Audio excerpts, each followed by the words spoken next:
যারা আল্লাহর থেকে মুখ ফিরিয়ে নেবে, আল্লাহ তাআলা তাদের জীবনকে সংকীর্ণ করে দিবেন।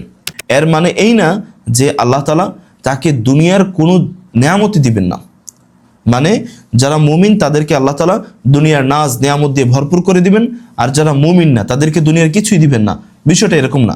মাঈশাতান দানকার মানে হলো আল্লাহ তাআলা তাকে দুনিয়ার সব কিছু দিবেন, টাকা দিবেন, বাড়ি দিবেন, গাড়ি দিবেন, নারী দিবেন, দুনিয়ার যা যা প্রয়োজন আল্লাহ দিবেন, কিন্তু একটা জিনিস দিবেন না, সেটা হলো আল্লাহর রহমতের সুকুন, যেটা দিলের মধ্যে হওয়া চাই, যেটা অন্তর থেকে ভিতর থেকে আসে, ওইটা আল্লাহ তাআলা দিবেন না।